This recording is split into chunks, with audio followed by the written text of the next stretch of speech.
My daughter-in-law grabbed my arm in my own kitchen and said, "Sign the papers, old man. This company was never really yours anyway." I just looked at her hand on my sleeve, then looked at her face and smiled. She didn't understand what that smile meant. By the following Monday, she and my son would have nothing left to sign for. Before we go further, subscribe to Pure Revenge Stories and drop a comment telling me what time it is where you're watching from right now. I read every single one. My name is Gerald Harmon. I'm 64 years old, born and raised in Nashville, Tennessee. Spent 31 years building a commercial flooring business from a pickup truck and a borrowed tile saw into a company with 11 employees, 3 service vans, and contracts with some of the largest hotel chains in the Southeast. I know what it means to work for something. Every callus on my hands, every early morning, every bid I lost, and every one I won, I built that company the way you build anything worth keeping. Carefully, patiently, one decision at a time. My son Derek wasn't always someone I needed to protect myself from. I want to make that clear from the start, because the man he became wasn't the boy I raised. The boy I raised used to sit on an overturned bucket in the warehouse after school, watching the crews lay tile, asking me questions about grout spacing and load-bearing subfloors. Smart questions. Curious ones. I used to think he'd take over the business someday and do it better than me. His mother, Patricia, passed away from ovarian cancer 8 years ago. Derek was 27. We held each other in the hospital parking lot afterward, and I told him we were going to be okay. And we were for a while. Grief does strange things to people.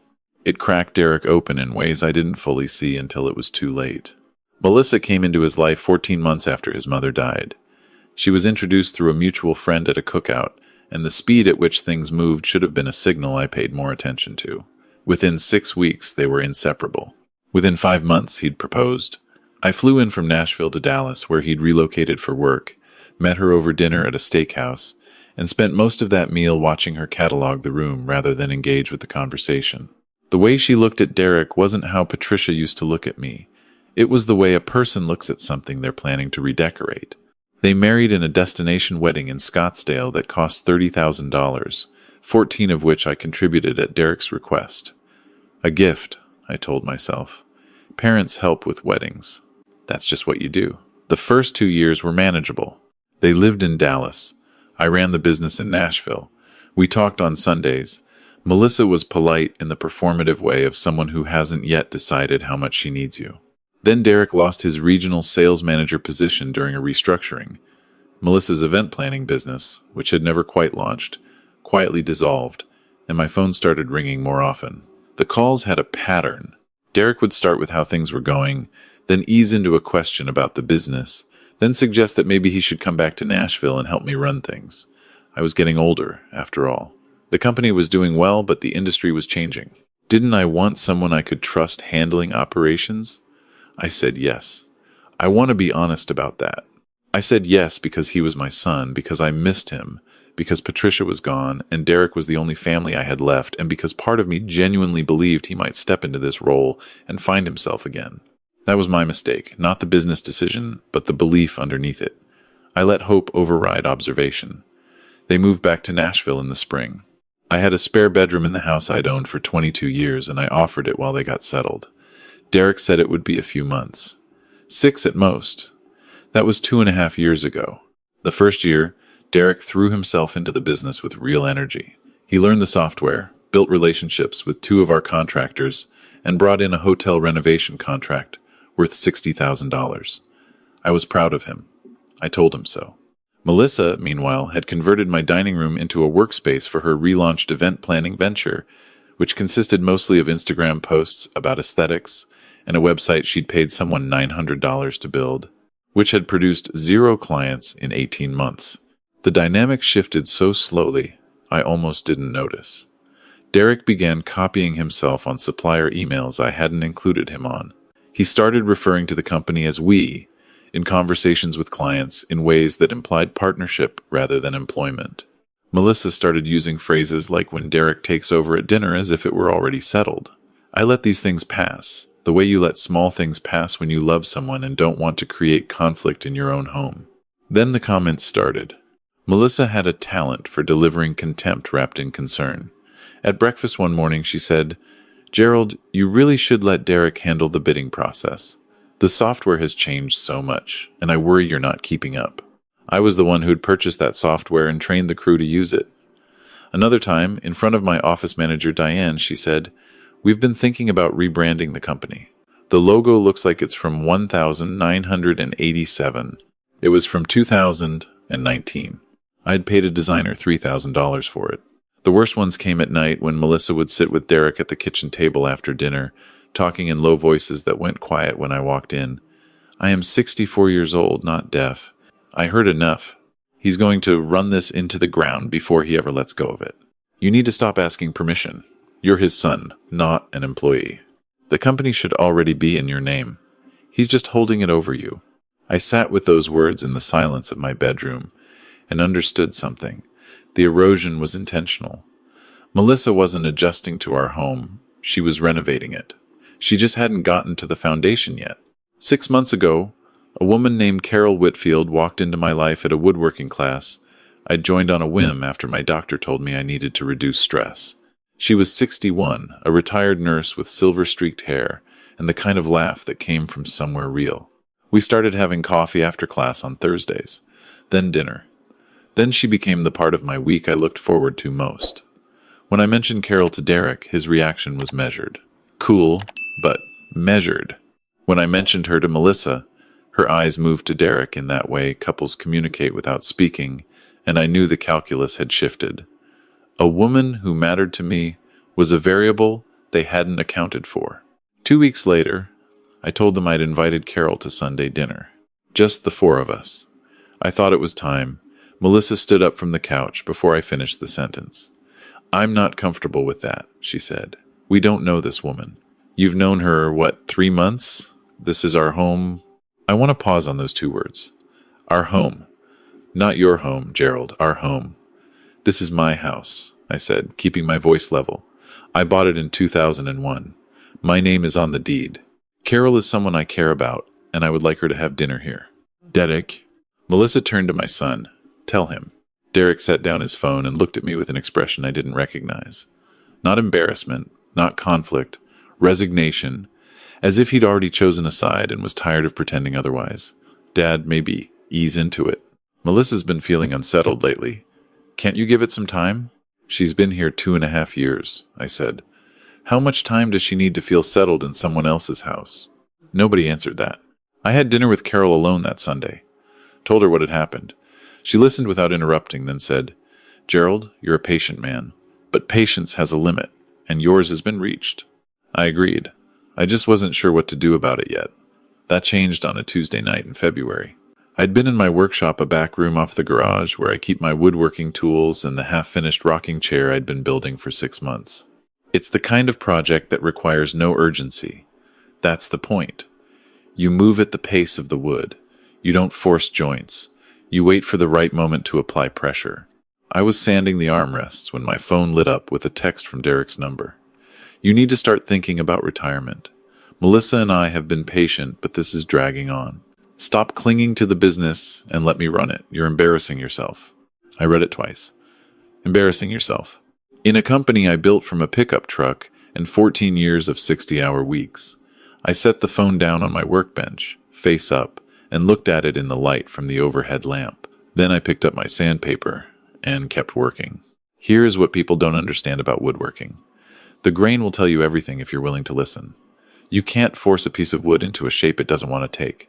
But if you understand its structure, if you've been paying attention to how it wants to move, you can guide it toward exactly the outcome you intended. You just have to be patient enough to let the process unfold on its own terms. I had been patient for 2.5 years. I set down the sandpaper, picked up my phone, and scrolled to the name of a man I'd worked with for 19 years. Martin Graves, business attorney. Not a close friend. A trusted professional. I sent him a message at 11:14 on a Tuesday night. "Martin, I need a meeting. Business and personal assets. Some urgency. This week, if possible." He responded in under 4 minutes. Thursday, 10 a.m., my office. I turned off the workshop light and went to bed. I slept without difficulty for the first time in months. What Melissa and Derek did not know, what they had never thought to ask about, was that I had begun restructuring my affairs quietly and carefully 3 years earlier, shortly after I noticed the first signs of where things were heading. When Derek first started copying himself on supplier emails, I had mentioned it to Martin in passing during an annual contract review. Martin, who has the professional instinct of someone who has watched families dissolve over conference tables for 3 decades, looked at me over his glasses and asked one question. "Gerald, are your ownership documents airtight?" I had thought about that question for 3 days, then scheduled a follow-up meeting. Over the following months, we had reviewed and restructured everything. The business ownership was consolidated into a revocable trust, entirely under my control. Employment contracts for Derek were formalized, clearly designating him as an at-will employee with no equity interest. My personal assets, the house, the investment portfolio, 2 rental properties in Franklin, Tennessee, were documented with complete clarity of ownership. Nothing dramatic. Nothing they would notice because they never asked about these things, they assumed. An assumption, as I have learned, is a remarkable vulnerability in someone who believes they have already won. Martin's office was on the 4th floor of a building downtown, with windows that looked out over the Cumberland River. He had the organized calm of someone who charges $400 an hour and earns every cent of it. "They've been there 2.5 years?" he asked, after I summarized the situation. 2 years and 7 months. And this is the text. I showed him my phone. He read it without expression. In writing, from his number. "Yes. And the verbal statement your daughter-in-law telling you the company was never really yours, were there witnesses?" My office manager, Diane, was present for several of Melissa's comments. Not that specific one, but others establishing the same pattern. Martin leaned back. "Gerald, the documentation we prepared 3 years ago was thorough. Everything you want to do is fully within your rights. The question is sequencing. What outcome are you looking for?" "I want them out of my house," I said. "I want Derek's employment terminated with proper notice. I want my company clearly, unambiguously, and publicly understood to be mine alone.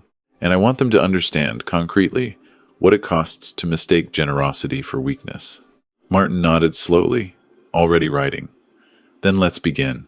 We spent 2 hours mapping it out. The employment termination, properly documented, with 2 weeks severance. The formal notice to vacate the residence, 30 days, consistent with Tennessee law. The ownership documentation filed publicly with the county, removing any ambiguity about the company structure. And one additional element I had been considering for some time. 18 months earlier, Derek had asked me to co-sign a personal loan for $22,000. He described it as a business investment, a stake in a friend's logistics startup. The startup had failed within a year. The friend had disappeared. The loan balance, now $19,600, was still outstanding. My signature was on the documents.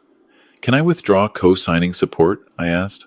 "Under Tennessee law, with documented estrangement and change of financial relationship, yes. It's a formal process and the bank will notify the primary borrower, but it's fully within your rights." Martin looked up. "Are you certain?" He told me I was embarrassing myself, I said. "In my own company. That I built. That his mother watched me build from nothing, year by year, until she was too sick to see the finished thing." I paused. "Yes, I'm certain." Martin nodded once. "Then let's be methodical." I drove home along the river as the sun went down over the west side of the city. Nashville spread out in the early spring twilight, familiar and complicated, the way home places always are.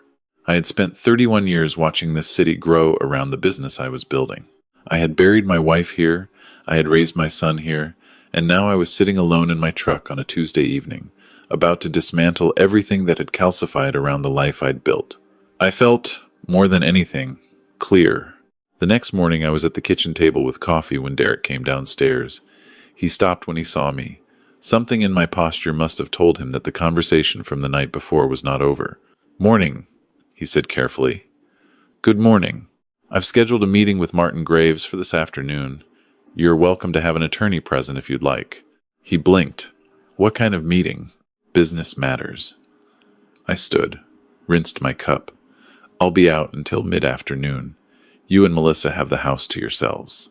I left him standing at the refrigerator with his hand on the handle, not yet sure what to be afraid of. The meeting with Martin lasted 3 hours. By the time I walked out, the termination paperwork was drafted. The vacate notice was prepared for courier delivery. The county filing was in motion, and Martin had received my signed authorization to initiate the cosigner withdrawal from the bank. I did not go home that night. I called Carol from the parking garage and told her I needed dinner and a chessboard. She said she had both. We ate chicken piccata at her kitchen table, and I told her what I had set in motion. She asked me twice if I was sure. I told her twice that I was. Then she poured us each a glass of wine and said, "Then let's talk about something else." That was exactly what I needed. The courier arrived at the house the next morning at 10 o'clock. I knew because Martin sent me a delivery confirmation at 10:17. By 10:32, I had 11 missed calls from Derek and 4 from Melissa. I was at a job site in Brentwood, inspecting a tile installation for a hotel lobby renovation. I let them go to voicemail. The termination notice was clear. Derek's employment with Harmon Commercial Flooring was being ended effective in 2 weeks, with severance as provided in his employment contract. The residence notice was equally clear. They had 30 days to vacate the property at my home address or begin paying market rent of $2,400 monthly. I answered on the 14th call. Derek's voice came through the speaker at a register I hadn't heard since he was a teenager. "Are you serious right now? You're firing me? You're kicking us out? I'm terminating your employment as provided in your contract and exercising my right to reclaim occupancy of my property. Both notices include the relevant documentation. This is because of that text." I was frustrated. I didn't mean it. "Derek, do you remember what the text said?" Silence. "You told me I was embarrassing myself.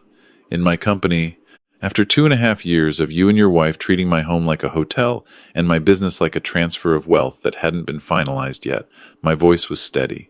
"This is not because of one text. The text was just the moment I stopped pretending." Melissa got on the line. "You're doing this because of that woman. You want to clear us out so you can move her in. This is about Carol. This is about respect, Melissa. Something that has been absent from your end since the week you moved in. We will contest this. You can't just throw family out like tenants." "You are tenants," I said. "You have been tenants for 31 months. Rent-free tenants at that. The notice period is 30 days, consistent with Tennessee law. I suggest you use the time productively." I hung up before she could respond. The next morning I began moving the things that mattered most out of the house. Not everything, there was no urgency to leave, and the house was legally mine in every way that mattered. But I wanted to be somewhere quieter, somewhere without the particular electricity of 2 people calculating their next move on the other side of a wall. I had already arranged to stay with Carol temporarily while the situation resolved. She had a guest room and the wisdom not to make it uncomfortable. Moving boxes into her spare room that afternoon, I felt something I hadn't expected. Lightness. As if I'd been carrying weight distributed so gradually across years that I'd stopped registering it as weight at all, and only noticed its absence when it was gone. Derek came to Carol's house 2 days later. I saw him through the window and opened the door before he knocked. He looked like he hadn't slept. He looked, honestly, like his mother looked in the last weeks of her life, diminished in ways that had nothing to do with the body. "Can we talk?" he asked. "About what?" "About fixing this.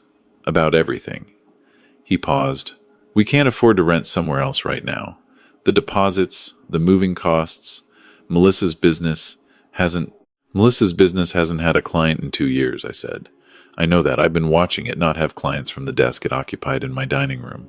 His face flushed. "That's not fair." "Derek, what's fair? Walk me through what's fair." "You've lived in my house for nearly 3 years without contributing a single dollar toward the mortgage, the utilities, the groceries I bought every week, or the expenses I covered without mentioning because you were my son, and I didn't want to keep score. And in return, your wife told me the company was never really mine, and you sent me a text calling me an embarrassment." I leaned against the doorframe. "What's the fair version of this story?" He didn't answer. "There's a timeline in the notice," I said. 30 days. I'd suggest using them. As I started to close the door, he said, "What about the loan? I got a letter from the bank." I paused. "Yes. You withdrew as cosigner." "I did? Dad, we can't pay $19,000. We don't have." "I know you don't have it. I knew you wouldn't when I signed those documents. That's why the decision to withdraw now versus later carries different weight." I looked at him directly. "When you needed that money, I signed without hesitation. No conditions, no contract, just trust. You repaid me with contempt. So yes, I withdrew." He stood there on Carol's front step with his hands in his pockets, looking at the ground. So that's it. You're just done with me. I'm done being treated like a problem to be managed in my own life. That's different. I softened my voice slightly. If you ever figure out the difference between the man Rachel, between the man Melissa shaped you into, and the man I raised you to be, then we can talk. But that's not today, and it's not my work to do. It's yours. He left without another word. I watched him walk to his car, drive away, and disappear around the corner at the end of Carroll's Street. That evening, I called my office manager, Diane, and told her what had happened. She had worked for me for 16 years, through the expansion, through Patricia's illness, through everything. She was quiet for a moment, then said, "Gerald, I have to tell you. 3 weeks ago, Melissa called the office and asked me to forward her the accounts payable summary for the last quarter. I told her I wasn't authorized to do that without your approval. She told me to keep it between us." Another pause. "I should have told you sooner." "You told me now," I said. "That's what matters." 2 weeks passed. Derek and Melissa were still in the house, which was their legal right under the notice period. I stayed with Carol, checked in on the business each morning, and let the machinery of what I'd put in motion run at its own pace. Martin called periodically with updates. The county filing had been recorded. The bank had processed my cosigner withdrawal and issued formal notice to Derek. The employment termination had been acknowledged in writing. I found out they were looking for apartments. Diane heard it from one of the junior crew members who'd overheard Derek on the phone in the warehouse parking lot. They were finding, as I had known they would, that the first, last, and security deposit required to rent a decent apartment in Nashville ran close to $7,000, money they did not have in any account I was aware of. Having spent the last 30 months living as though the cushion beneath them was permanent, Melissa started an Instagram account around this time. I didn't follow it. Carol mentioned it. Melissa was posting about toxic family systems and financial abuse, and narcissistic parents who punish boundaries. The posts were eloquent, curated, and almost entirely fictional. The comments filled with sympathetic strangers who knew only the version she'd offered them. I asked Carol if it bothered me. I thought about it honestly. It did not. Melissa had always been performing for an audience. The audience had just changed. The people who knew me, Martin, Diane, the contractors I'd worked with for decades, the clients whose floors I'd laid with my own hands before I could afford a full crew, they knew exactly who I was and what I had built.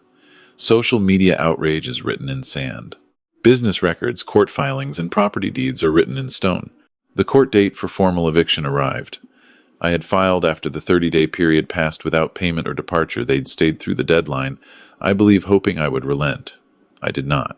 The courtroom was familiar territory in the abstract way of someone who has signed enough legal documents to understand how these rooms function. I sat beside Martin, organized and prepared, with a folder containing the property deed, 31 months of utility bills in my name, the original vacate notice, and the certified mail receipt showing it had been received and signed for. Derek and Melissa sat 20 feet away with a legal aid attorney who looked exhausted before the proceedings began. The judge was a man in his late 50s named Judge Calloway, the kind of person whose face suggests he has heard every variation of every story and stopped being impressed by any of them approximately 20 years ago. Martin presented our case methodically. Sole ownership established. Proper notice given and documented. Offer of market rate rental terms declined. 30-day period expired without compliance. Their attorney argued hardship, family obligation, the cruelty of homelessness. Then Martin stood for cross-examination. Counsel, your clients cite hardship as a defense. Can you describe their financial hardship in the context of their monthly expenditures over the past year? Their attorney hesitated. Martin continued. Producing printed documentation, I recognized bank statements obtained through the discovery process. Your client's combined accounts reflect regular expenditures, including a $212 monthly streaming and subscription service package, frequent restaurant charges averaging $1,100 monthly, and a weekend trip to New Orleans in November that totaled $1,800. He paused. This during a period they claim prevented them from contributing to housing costs of any kind. Melissa's jaw tightened visibly. She had not expected the financial records to surface. Judge Calloway looked at Derek over the top of his reading glasses. Mr. Harmon, in the 31 months you resided in your father's home, did you contribute financially to mortgage, utilities, groceries, or any household expense? Derek stood slowly. Not directly, no. But we helped around. I'm asking about financial contributions. Yes or no? No, Your Honor. Did you have a written agreement guaranteeing you could remain indefinitely without payment? No. But do you have documentation of any kind establishing a claim to this property? A pause. No. Judge Calloway set down the papers. The plaintiff is the sole documented owner of the property. Proper notice was given and received.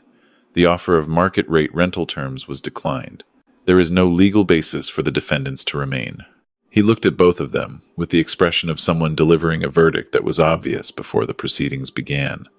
I'm ruling in favor of the plaintiff. You have 21 days to vacate the property. If you fail to comply, the court will issue a writ of possession and the sheriff will enforce it. Any personal property remaining after the deadline becomes the property of the owner. The gavel came down. Melissa made a sound I will not describe. Derek stared at the table in front of him. Their attorney made a brief argument for more time. Judge Calloway denied it with 3 words. The motion fails. Martin and I walked out into an April afternoon that smelled like cut grass and distant rain. He shook my hand in the parking lot and said, without ceremony, that was straightforward. It was supposed to be, I said. I sat in my truck for a few minutes before driving away. I thought about Patricia. About the afternoon, we'd signed the closing documents on the house 2001, 32 years old, terrified and excited in equal measure, Patricia squeezing my hand under the table because she could feel how nervous I was. She would have understood every decision I'd made in the past several months. She would not have advised me to make them any sooner. She believed in patience the way I believed in proper joinery. You wait until the moment is right, then you commit fully. I drove to the job site and spent the rest of the afternoon working. It helped. They were gone in 18 days. Martin called to tell me the keys had been left on the kitchen counter. I drove to the house alone that evening and walked through each room. Some furniture was left pieces they couldn't move or couldn't sell. There were holes in the drywall in the back bedroom, 3 of them, roughly the shape and height of a fist.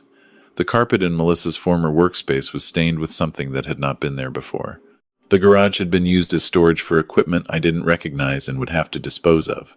I photographed everything, filed the insurance claim that afternoon, and called a contractor I trusted to assess the repairs. Standing in the kitchen where I'd eaten breakfast alone for 31 months while the sounds of someone else's life filled the rooms around me, I felt something unclench in my chest.